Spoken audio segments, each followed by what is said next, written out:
Hello and welcome to another episode of the Blockchain Interest Group podcast with your hosts Krishna and Nikhil. BIG is a consortium of individuals who are interested in blockchain and distributed ledger technologies. You can learn more about us on our website big-org.com or follow us on our social media using the links in the description down below. Our topic for today is the Lightning Network. The best way to describe the Lightning Network is that it is an off-chain solution that looks to solve the much talked about scalability problem of Bitcoin. Just to give a little bit of a background, ever since its inception, even though Bitcoin has proved itself to be a very robust and reliable network that can one day possibly replace the existing centralized banking and payment networks, the biggest challenge that makes Bitcoin unsuitable as a payment solution as of today is that compared to existing solutions, it is extremely slow. To understand the scale of this difference, the Visa network as of today processes about 4,000 transactions per second with a capacity of about 50,000 transactions per second. In contrast, the Bitcoin network can currently process only about 7 transactions per second. By simple economics, this results in higher and higher transaction fees as more and more people look to transact on the Bitcoin network. This in turn makes the Bitcoin network unsuitable for any small value transactions as of today. For example, if one were to buy a $5 coffee using Bitcoin, they may have to pay anywhere from $20 to $30 as transaction fees to the miner to have that transaction be processed in time. This is where the Lightning Network comes in. The Lightning Network is an off-chain scaling solution that promises to take Bitcoin from 7 transactions per second to several thousands of transactions per second, above and beyond what payment solutions such as Visa or MasterCard currently offer. Of course, with this huge promise, the Lightning Network would come with its own set of trade-offs. So in today's podcast, we're going to be looking at how the Lightning Network works and what its adoption can mean for the Bitcoin network. With that, let's jump into our discussion on Lightning Network. Nikhil, does the introduction sound about right? Yeah, that sounds about right. So the Lightning Network. Let's just take a step back from Lightning Network and actually just consider the problem at hand. Right. So the problem basically is that we want a way to be able to do payments in micro payments actually, or small payments in almost real time. Correct. So if we look at how that happens in the real world today, right? So if we look at financial markets today, I'm not going to consider cash, the actual physical exchange of value. I'm going to look at the digital equivalent of it, right? Which is essentially your credit cards. That's the one that KK you had referred to with Visa's transaction capacity of Right. 50,000 transactions per second and all that. Right. So if you look at that particular thing, right? So let's look at how a credit card is set up. Right, a credit card is set up where basically the bank actually gives you this instrument, and it basically says that okay, fine, we are giving you a line of credit, right? And we are basically allowing you to utilize this line of credit, right, without any interference from us. And except that at the end of the day, at a periodically, we will basically settle this particular line of credit, right? So they basically opened a payment channel with us, with us as one party, the individual as one party, and their network of merchants as another party. And each merchant and I interact with the merchant through the Visa or through the bank channel that has been opened, and basically the bank guarantees the money, right? And so what happens essentially is, okay, how do they actually handle fraud, right? So in Visa, if you look at it, your transactions basically, if you look at your credit card bill, you'll find two parts of it. One is basically you're actually what are known as confirmed transactions, and then you'll have something known as pending transactions. Okay. Right. The pending transactions basically are ones which are kind of kept open by the bank in case of there are for a dispute period, right? So in case anybody, you have a chance to look at that particular transaction and say, hey, this is fraudulent, or I didn't make this transaction, or this merchant is, or the merchant basically comes back and says that no, this was incorrect, or if there is any kind of dispute that needs to be settled, Right. there is a certain period. And after that period, basically, the bank basically says that, yeah, okay, fine, it's confirmed, and here's the bill, right? And basically, I settle with the bank in a bulk amount. Okay.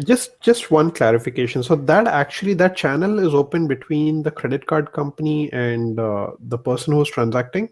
Like that channel is open for that duration.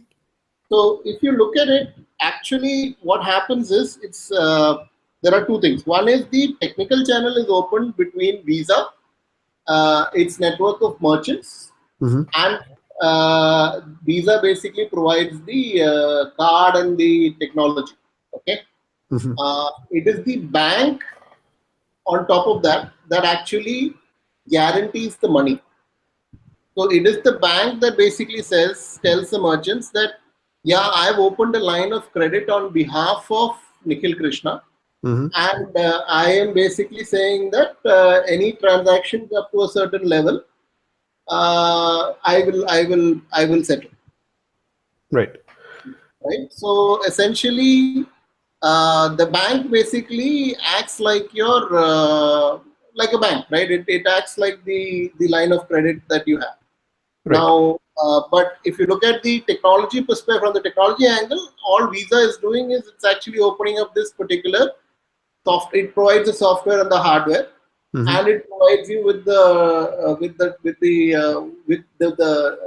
bank also with the software that it can actually look at it and process all the transactions and settle all the disputes and things like that in an automated manner, right?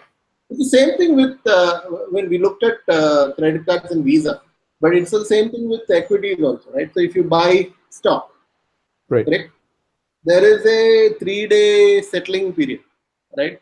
Where your trade basically can be rolled back if you say that okay, you don't want to do that trade, or it was inadvertently triggered, or some problem comes up.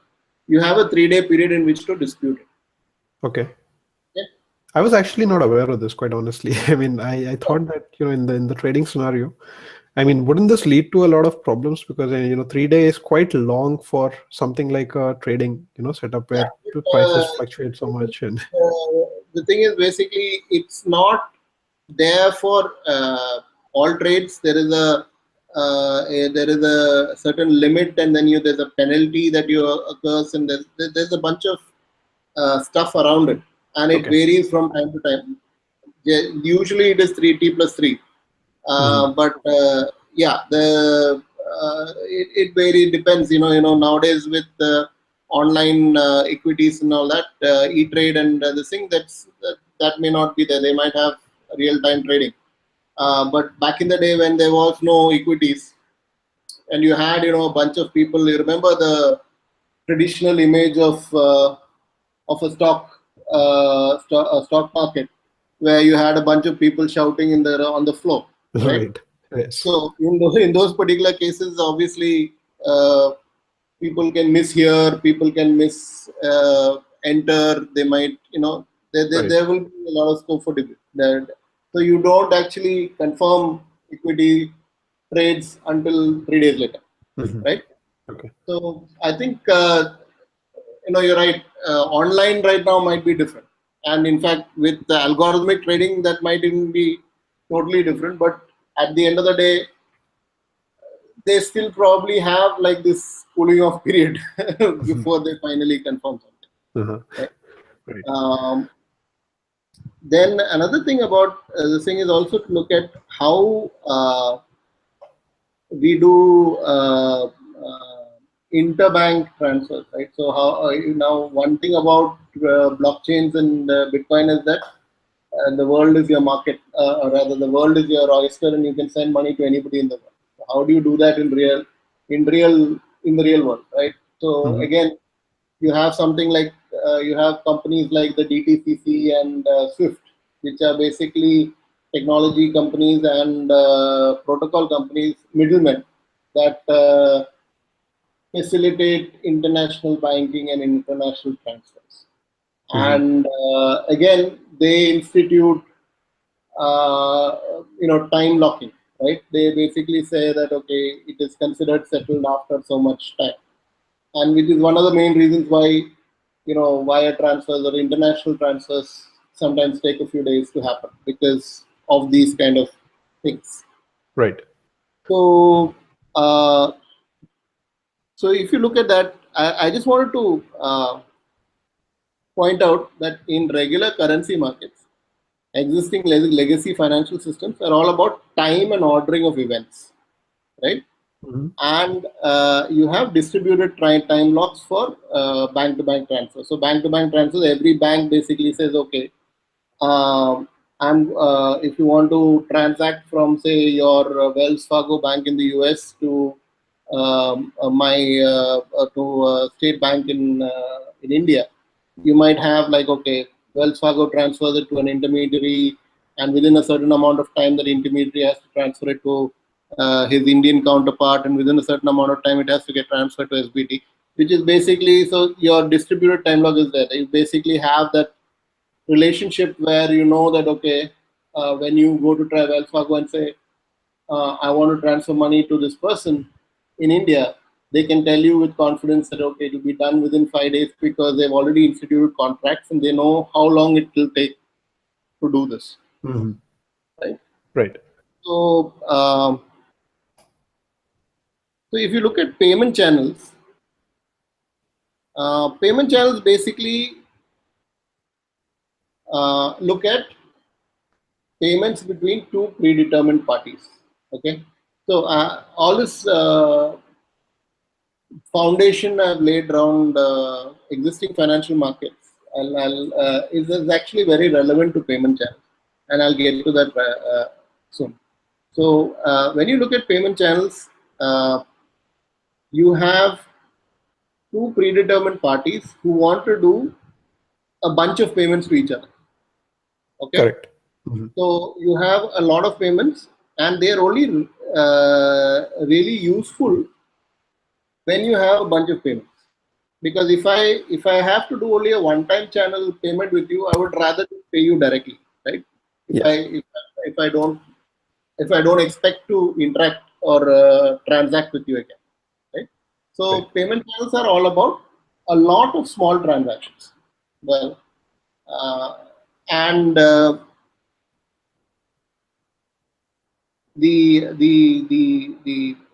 requirement basically is that there is a contract, or there needs to be a channel, that is a predetermined this thing agreement between both the parties, that okay, you are allowed to do payments like that, right? Right. Now, if you take that map it back to your Visa use case, here the bank basically is setting up the channel, right? Yes. It's basically saying, okay, telling Visa that or tell your merchants that this particular person has this much credit, and you can do as many transactions as you want, as long as it falls within that particular credit. And as soon as that credit is breached, basically the card gets denied, right? Right. And you cannot use it anymore. So if you look at it, you can think of a credit card as a payment channel. Correct. Now, so in simple terms, this is what, from a financial perspective, in a non-technical term, this is what is a payment channel, right? So now, how do you implement it in a blockchain, or how can you implement payment channels in technology, right?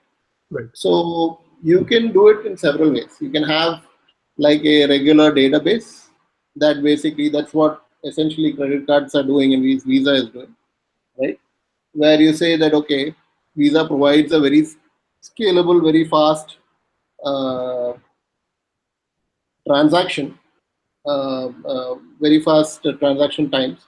If you want to actually translate it into cryptocurrencies, your Bitcoin exchanges, right? Coinbase, CoinSecure, all of these basically are again SQL databases, right? Yes. They're off chain, Mhm. right? You have your entry, you put your entry immediately. They tell you, okay, fine, it is you have bought so much money or you have bought so much Bitcoin, correct? Right.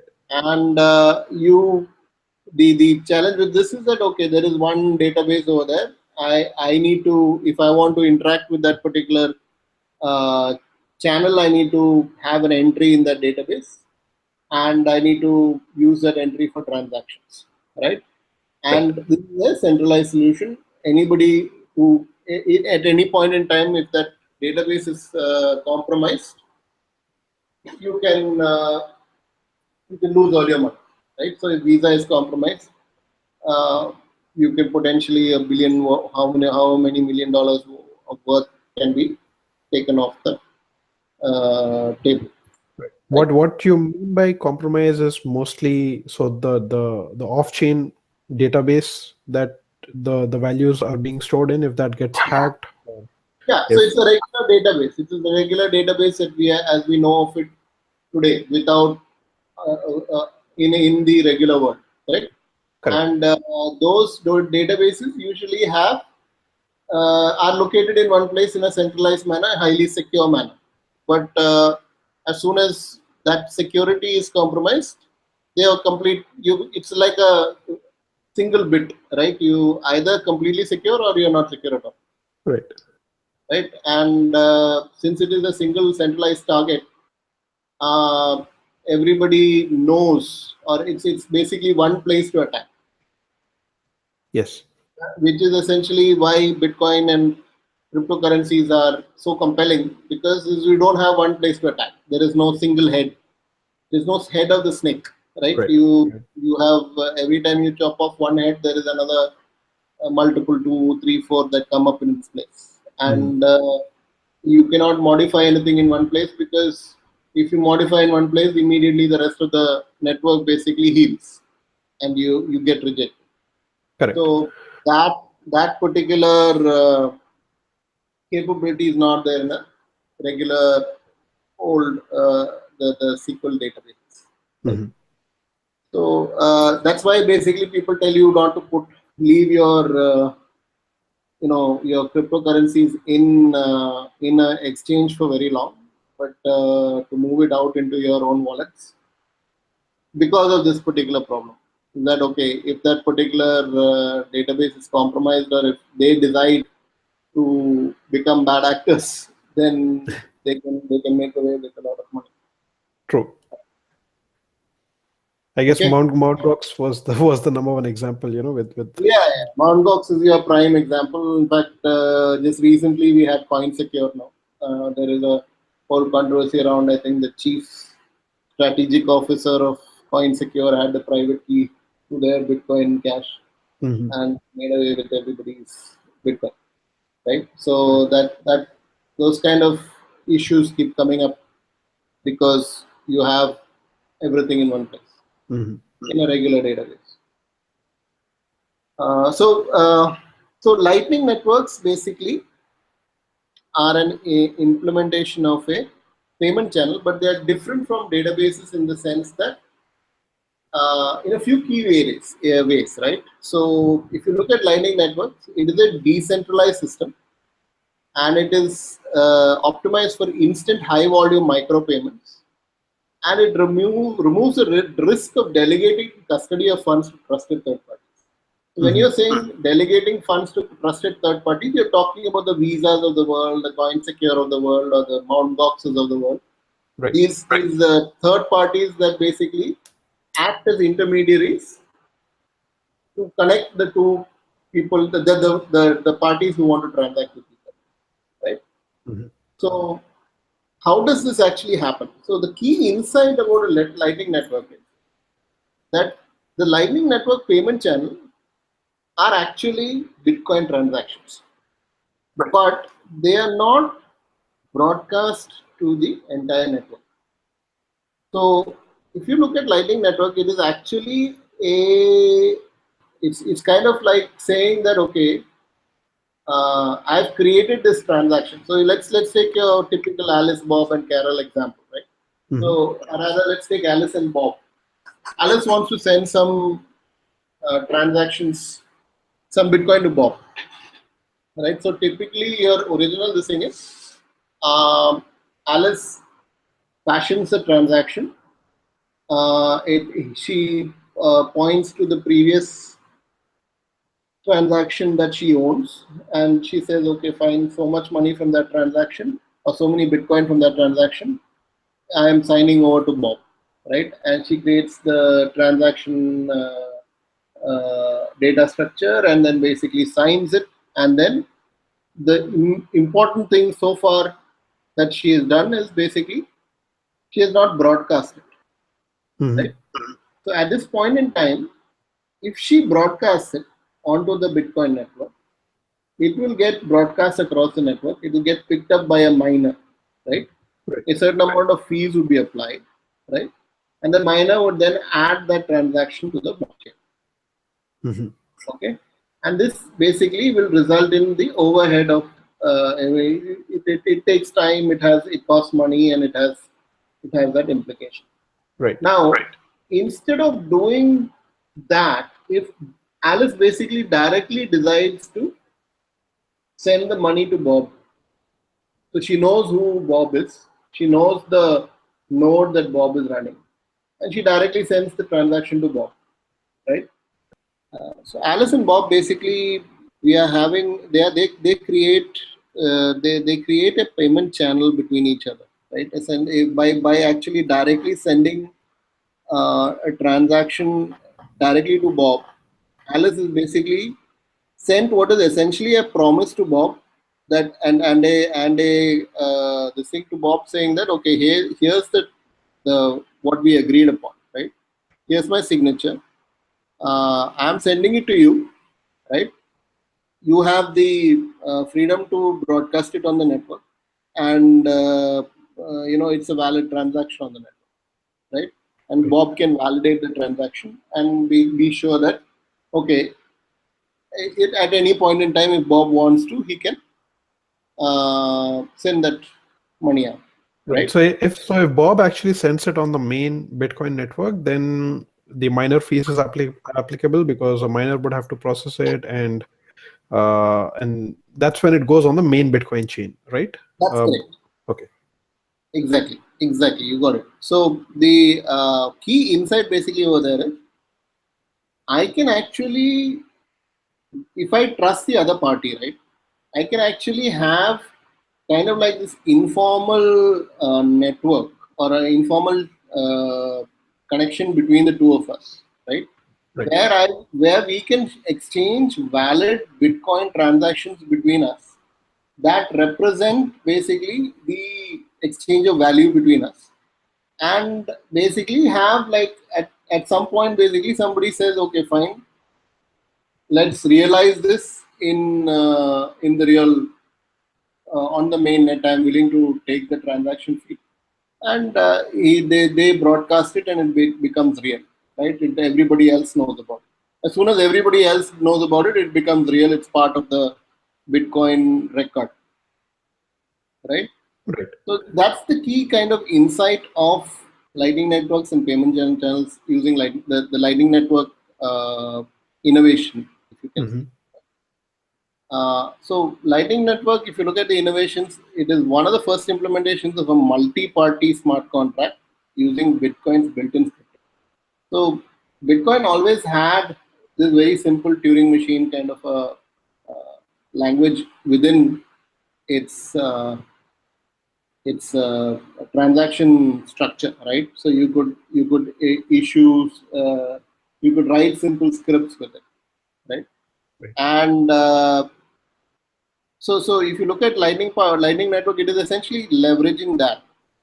and it is leveraging that to create what is a multi-party smart contract. So smart contract is typically a term that is used in Ethereum and other blockchains and things like that. But on Bitcoin, basically, it's not used as prevalent. It's not as prevalent, but it's valid here because what it is actually creating is this kind of program within Bitcoin that allows for these kind of uh, transactions, right?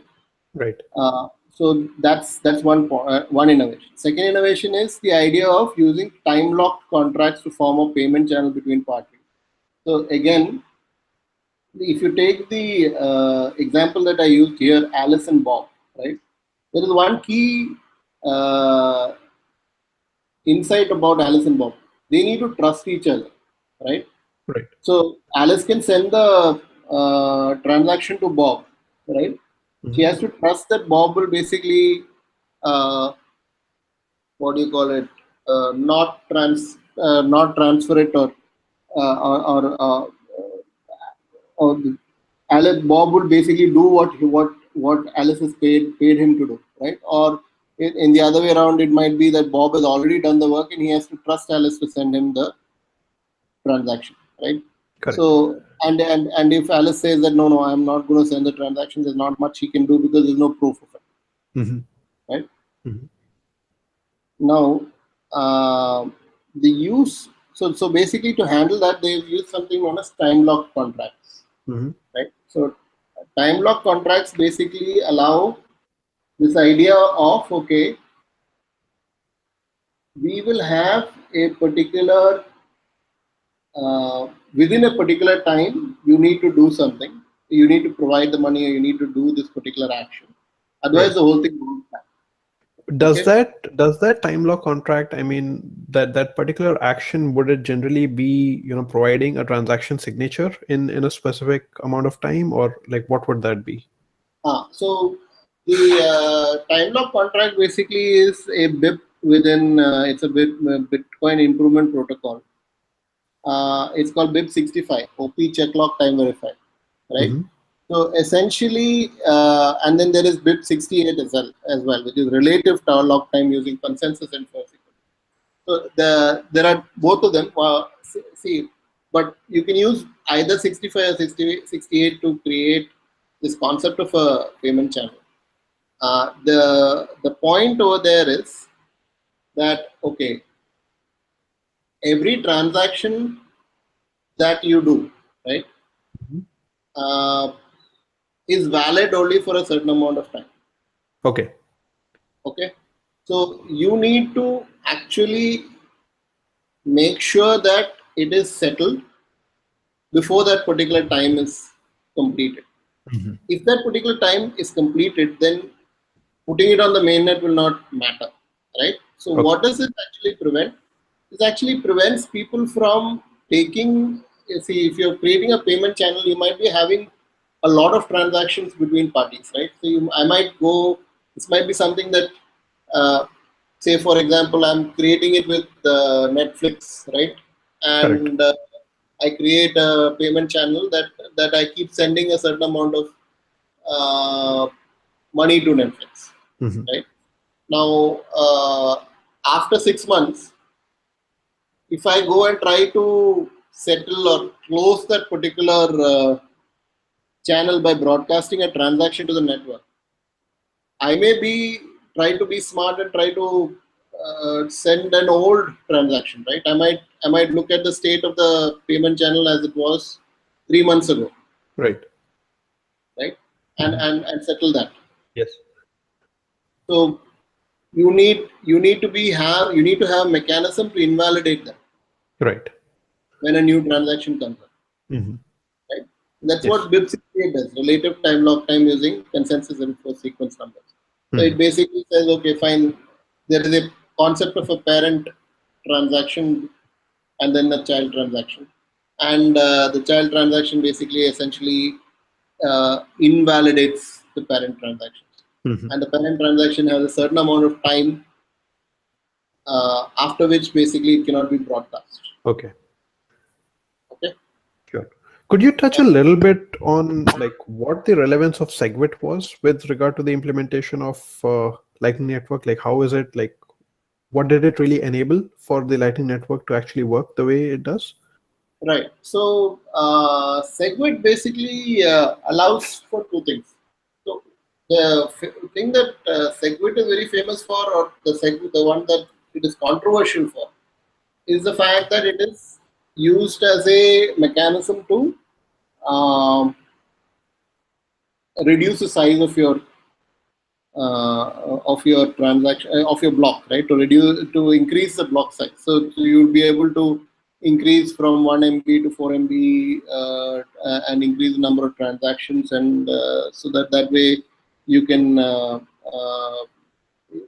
squeeze in more transactions within that block size. Right. Now, so that's the, but see, there was another. So the way you look at segregated witnesses, it's in the way in which the signatures for the transactions are built, right?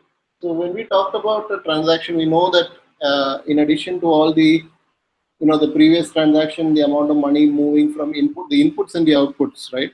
There's also a signature that says that, okay, Alice signs the transaction, so that she basically declares that, okay, this particular set of inputs and outputs are valid, and I have signed it, and that can be validated by anybody. Correct? Right. That signature is known as is been moved to another block. Right. So they actually, what they did is they actually separated the transactions from the signatures, and created two particular data structures for it. Mm-hmm. Right. This actually helps because when Alice is actually sending out transactions or broadcasting transactions to a block, in between intermediary nodes who receive that, if they will find it not possible to actually mess with the transaction or change the transaction and re-sign it, right? Or the malleability goes away because the witness, the signature itself is in a separate data structure. So they don't know exactly what combination of transactions is actually coming up with that signature, right? So the transaction malleability part of it is what SegWit's the other important technology that, or the other important fix that SegWit brings to the blockchain. And this is particularly important in payment channels because you're talking about a lot of transactions that are happening between private parties, right? So Alice and Bob are basically sending transactions to one another, right? Right. So there are a lot of opportunities for Bob to try and see, okay, fine, if any one of those transactions, if he can actually, change, and in some way without actually being detected, the signature changing, then he can actually get away with it, right? So Right. that malleability loophole becomes more prominent because you are actually sharing a lot of transactions between a relatively few number of people. Mm-hmm. And between the direct beneficiaries of the transactions. So yeah, so basically, so this particular what do you call it, opportunity for that, the fact that, okay, these you're creating Bitcoin transactions that are not being validated or even seen by anybody other than the members of the payment channel, gives the members of the payment channel a lot of opportunities to actually try and change or tamper with the transactions before they actually get submitted or settled. So as I was saying, this actually leads to a lot of opportunities to tamper with a transaction, and SegWit basically makes sure or ensures that is not possible. So that's Right. where SegWit actually is useful. So when you set up a Lightning network, right? So when you set up a Lightning Network, in fact, actually, when you set up a payment channel in Bitcoin, Lightning Network payment channel in Bitcoin, what actually happens is that you, so let's take your quintessential Alice and Bob, right? Alice and Bob, basically what they do is they actually commit a certain amount of Bitcoin onto a particular contract. Mhm. Okay? So what they do is they say, okay, fine, they'll create a multi-signature transaction. So, Where like, Alice, just as an example, like both Alice and Bob would actually set aside something like yeah, something like 0.5 BTC to this exactly. contract. Okay. Exactly. So Alice will sign over zero point 0.5 BTC and Bob will sign over 0.5 BTC in that particular example. And Mhm. you'd get one what do you call it, multi-sig transaction which has 1 BTC in it. Right. What they will do is they will actually broadcast this onto the Bitcoin network and incur the fees for it. Okay, so this particular transaction hash, right, becomes your parent transaction hash. That's the transaction hash is that establishes the payment channel between Alice and Bob, Mhm. right? And it is using that transaction hash money, okay? So one thing is this is a multi-signature transaction that requires both Alice and Bob to sign in order for money to be pulled out of it, Right. right? So both Alice and Bob have to agree that okay, a certain amount of money is to be that this particular transaction is valid Right. before it can be broadcast Mhm. onto the network, right? So that's the first thing about a 2x2, 2 out of 2 contract like that. Mhm. So what happens now is that okay, Alice basically says okay, I'm sending Bob zero point 0.1 BTC. From my zero point 0.5 BTC, I'm sending 0.1 to Bob, and the new state of the payment channel is now zero point 0.4 on Alice's side and zero point 0.6 on Bob's side, Mhm. right? And she signs that and sends that to Bob, who basically then signs it, right? Correct.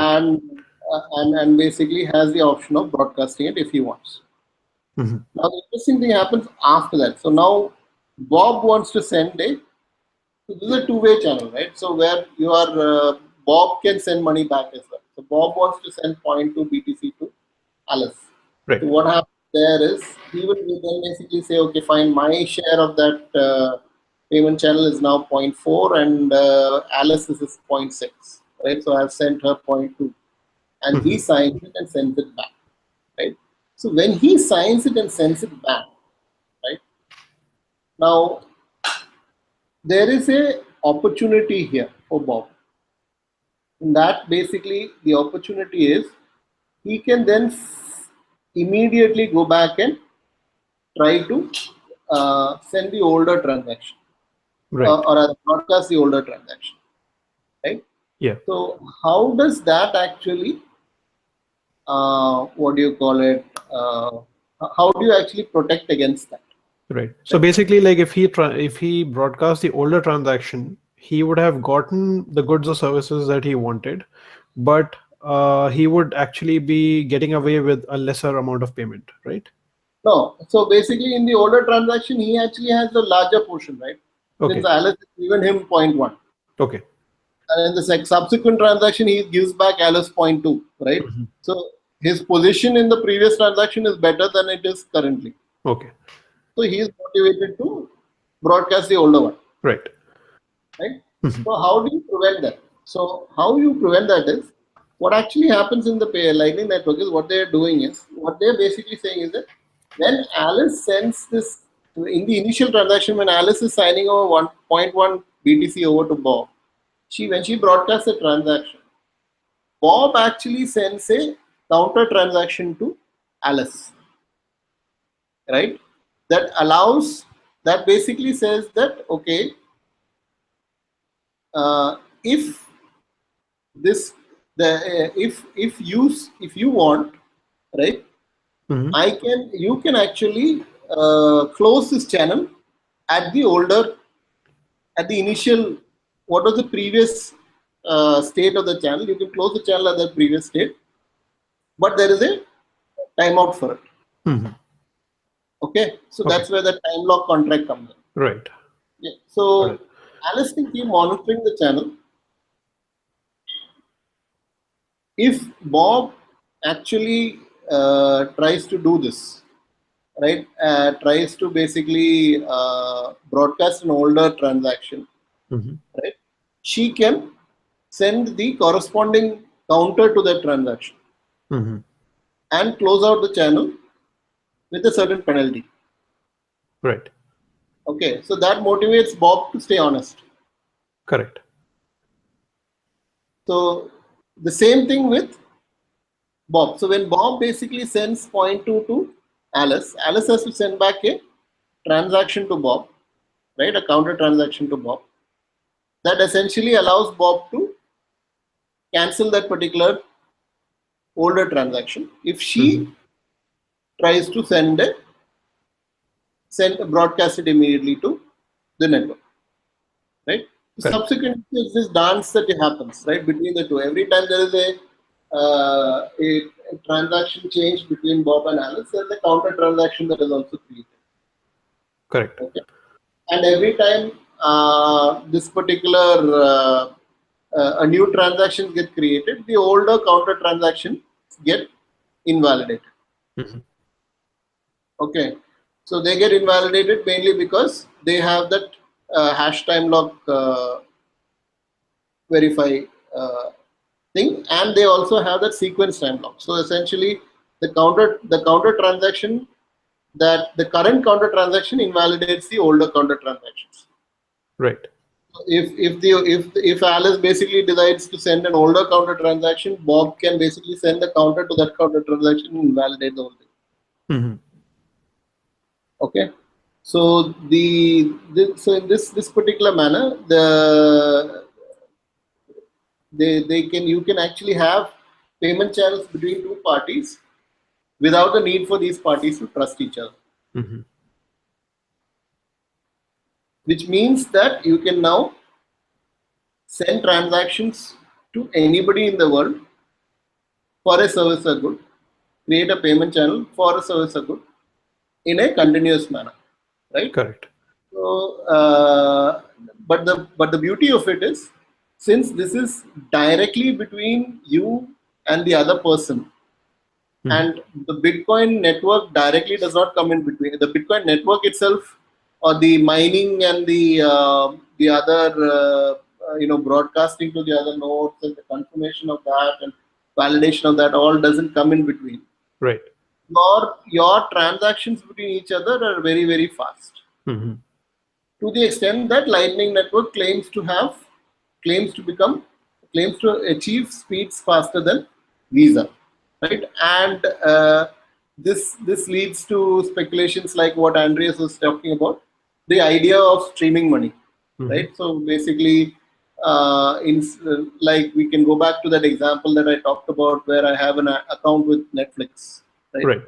So in this particular case, Netflix can basically bill me at a minute interval or a second interval, right? So for every second of network usage or every second of their media that I consume, right? They can bill me for that, right? Not a very ideal situation, but yeah, it's possible. Right. Another more relevant one would be maybe between me and my electrical utility, right? So Mhm. for every unit of electricity that is consumed, right? The like as my smart meters number, the smart meter keeps updating. Mhm. Bitcoin keeps cryptocurrencies keep getting exchanged, Right. right? So it goes in the forward direction, money streams out. Where it goes in the backward direction, money streams in. Yeah. The other application that I can think of is, let's say, I mean, you're consuming data as part of your data pack. So, you pay exactly for the amount of data that you're consuming, rather Perfect. than like whether it's 3G, I mean 3 GB or 4 GB, you pay exactly, probably megabyte by Exactly. megabyte. I You know? consumed 109.5 MB, therefore I should be charged exactly for 109.5 MB. Right. So yeah, that's where the idea of streaming money and the idea of these payment channels become very very powerful. Right. It sounds like a great technology, and especially with these applications that we're discussing, it sounds quite it has a promise to it. But what do you see that can go wrong with the Lightning Network? Where are the risks and what are the concerns? And yeah, if you could shed some light on that. Sure. So see uh, the point with Lightning networks again is that again we are allowing transactions that are not settled to happen between two parties, right? And you are also, and these are untrusted parties, correct? Right. So that actually implies that you cannot be offline while you're having this particular payment channel. You need Hmm. to be monitoring this payment channel. Why? Because at any point in time, your counterparty or the other person may want to settle your may broadcast an older transaction, right? And you have the way to counter that. But if you are not aware of, or if you are not monitoring the network uh, and seeing that particular transaction being broadcast, then your counter transaction might expire, right? So it's the same thing like you had with the. I'll tie it back to the real world examples that we talked about. So you had Visa, which has 180 days to settle it, right? Or for disputes. Right. So suppose you are very lax about your credit card and you don't really see that particular transaction. After 180 days, you don't have a chance to. You don't have any recourse, right? It's become kind of part of the. You've been charged for it, Right. right? So if you're not monitoring your credit card, you might end up spending a lot of money that you're not actually getting the value for, right? Right. That kind of thing is required. Now, Visa provides 180 days now, but this is not as long, right? Your Lightning network, the payment channel, the delayed time hash locks, check lock time verifications would typically be in the order of a few hundred or a few thousand blocks, which may, depending on the difficulty, take longer or take less time. They're around Mhm. 10 minutes, right? So you can still, on an average, calculate. But I don't imagine this is going to be something that is 180 days or something, right? Right. Because one thing about it is that for these kind of transactions which have check clock time verified, the ledger is not updated. So the person does not receive his money until that particular period is over. Hmm. Okay. So that means that if somebody legitimately wants to close a payment channel, they have to wait until the verification period is over before the payment gets added or verified as a valid payment on the blockchain. Right. Okay. Mhm. So obviously you don't want to set that to 180 days and you're not going to have any people who are actually using it. Right. So which in turn means that you need to constantly monitor your payment channel to make sure that the other party is uh, not tricking you. Right. So this both of these things means that all the parties in the payment channel need to be online all the time. Hmm. So that's point number one. Hmm. Now point number two basically is your Lightning network itself, right? Hmm. So I Alice and Bob basically create their payment channel. That's fine, but perhaps Alice wants to interact with Dave, right? Maybe there is a payment that she wants to make with Dave, so she would have to create a payment channel with Dave, right? Right. Then maybe Carol comes to the picture, in which case then she has to make a payment channel with Carol, and Carol wants to interact with Bob. So Bob and Carol will need to create a payment channel, right? So you have this idea of, okay, so every person you want to actually interact with, you need to create a payment channel for, at least in the current model that we have talked about so far. Right. So for this, basically, Lightning Network actually adds one more innovation, right?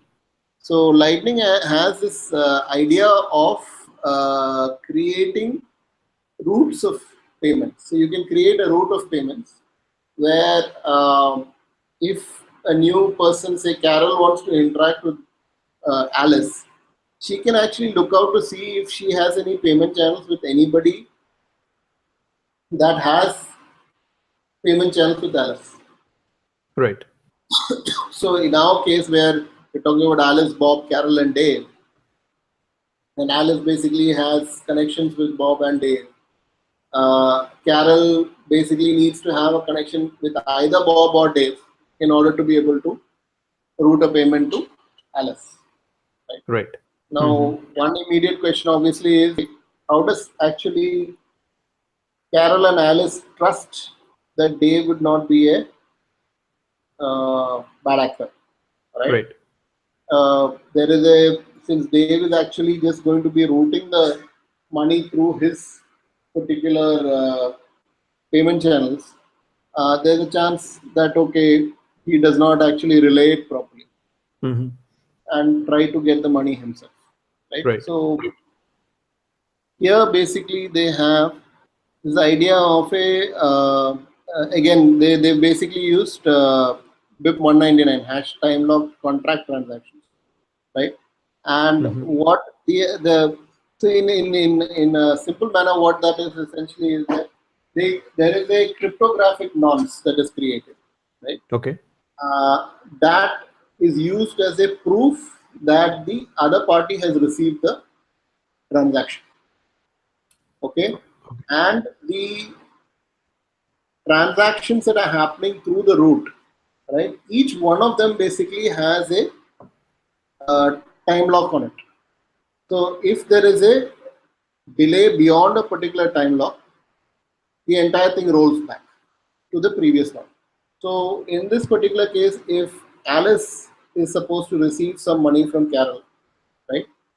Carol will send the money, send the BTC to Dave, and say that, Dave, you need to send me a proof that you have received, you have sent this money to Alice within this much time. Otherwise, this particular transaction is going to roll back. Okay. And so basically, Dave then is motivated to send the money to Alice. Alice in turn returns that cryptographic nonce to Dave. That this thing to proof that she has received the money to Dave. Dave passes on the proof, and then basically is able to settle that particular transaction as Carol basically signs off on that particular transaction as valid, right? So this particular idea is a powerful one. So now we looked at a very simple network with just two hops, right? Alice, Carol to Dave, Dave to Alice. But essentially, the Lightning Network supports multiple hops. You can go up to, I think, 20, 30 hops you can do.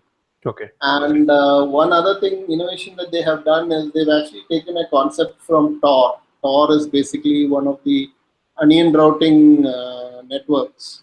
It's a very famous network for anonymous transactions, right? And you can actually browse anonymously on the net using Tor networks. So they've the way that actually works is Tor basically allows so when a packet of data is actually sent from the server or a request is sent to a server, the person basically, the browser, the technology basically automatically routes this particular packet request through multiple nodes, that the node basically does not realize or does not know what the end goal is, right? Who it is actually going to. Okay. All they know is that this is the next person I need to send it to, and this is the person I got it from. So in this particular case, in the Lightning Network case, Dave will not be fully sure whether Alice is the end end goal, right? Is if whether Carol is actually sending the money to Alice or to somebody else through Alice, right? All he will know is that he needs to send money to Alice, and basically he received that money from Carol. And Carol Right. basically, when she sends the transaction, she sends it wrapped up in such a way that Dave basically knows about Alice. And then when it reaches Alice, and if it is supposed to go to a third party, right? Alice will unwrap it and see that, oh, okay, this is the next person it needs to go to, right? Mhm. So this increases the privacy, because at no point in time does anybody really know whether they are the recipient or whether they are just another relay in that particular route. Mhm. Okay, so that was one of the innovations about Lightning Network, which actually handles that particular question about uh, how do you scale this. Mhm. But obviously, one question still remains, is that okay? Uh, you are tying When you create a payment channel, you're tying up a certain amount of money. Okay, so in our internet example also, or in our network example also, if you're saying zero point 0.5 BTC, right? I've Right. created a zero point 0.5 BTC channel. Suppose I have like 10 such channels. I have essentially tied up 5 BTC, Mhm. right? Which is not a small sum of money True.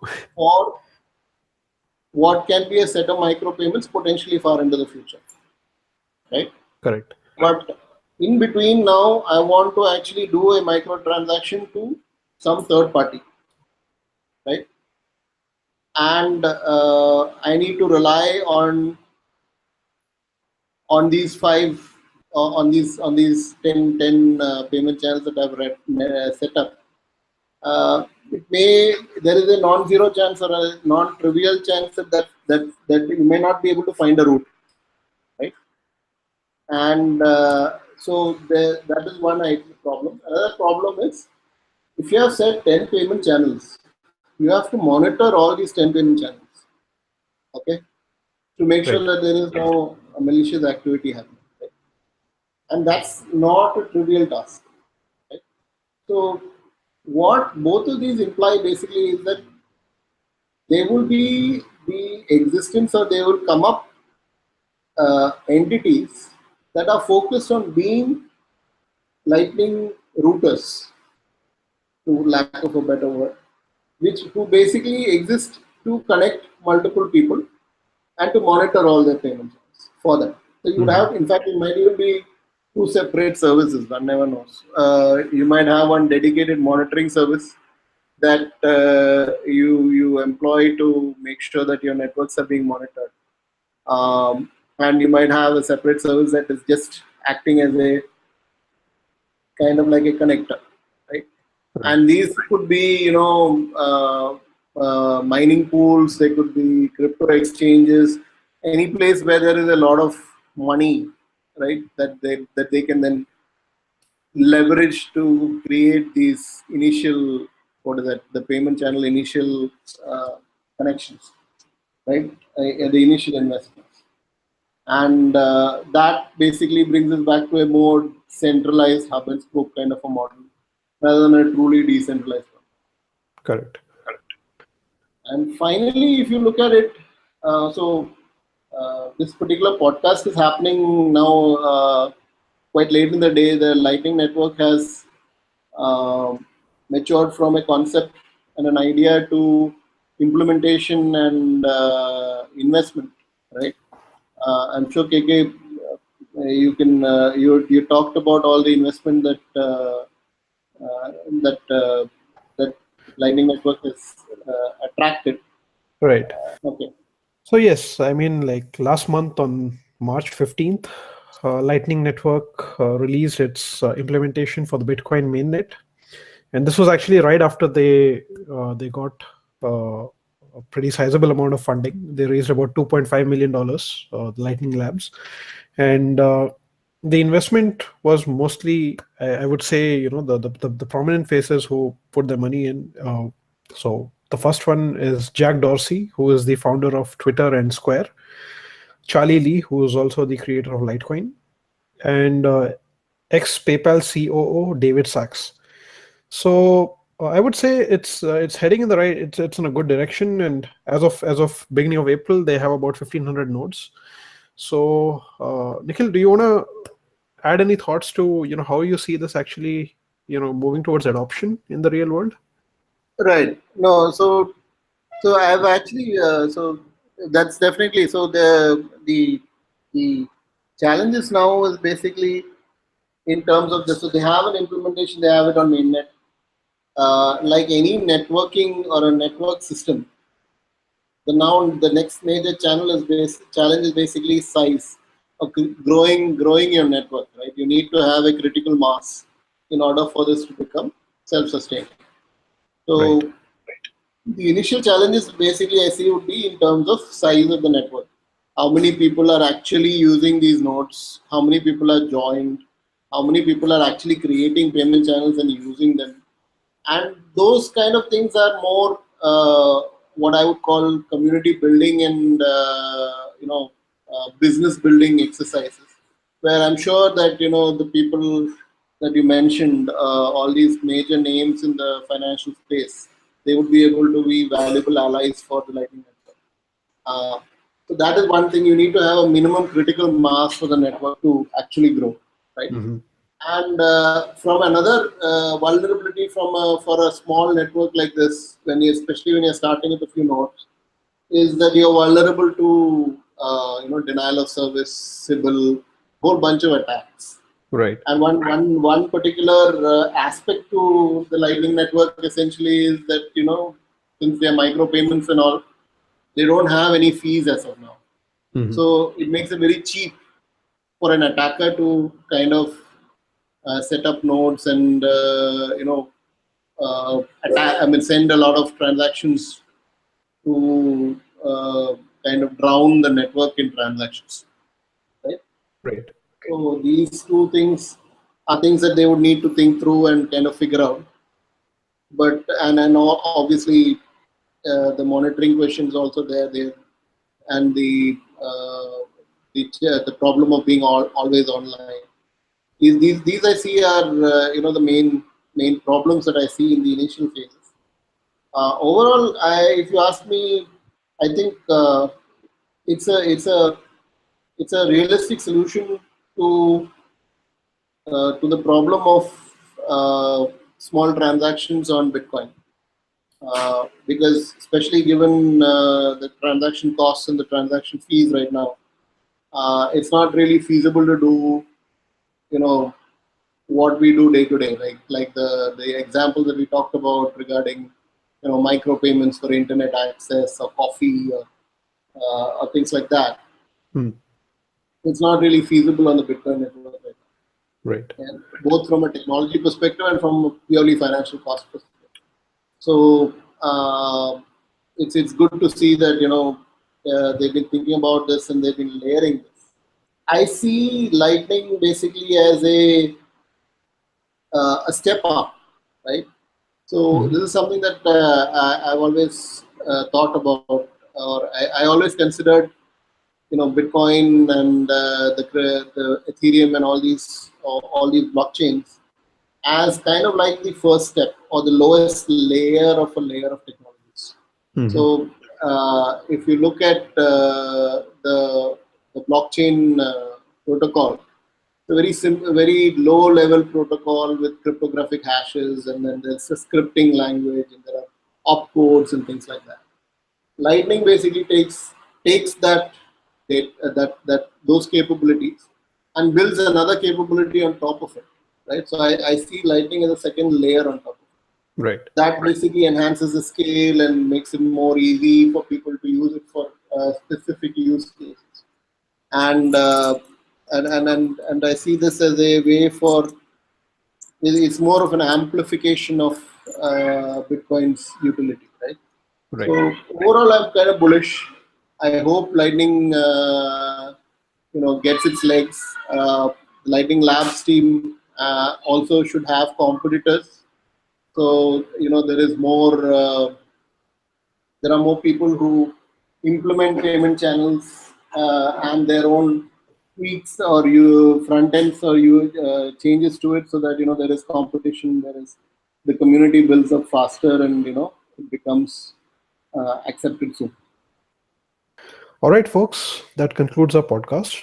We hope that you found this episode on the Lightning Network useful. Please leave us your comments in the comment section below. Follow us on our social media. We are on Facebook, Twitter, LinkedIn, and also we have a very active Telegram group.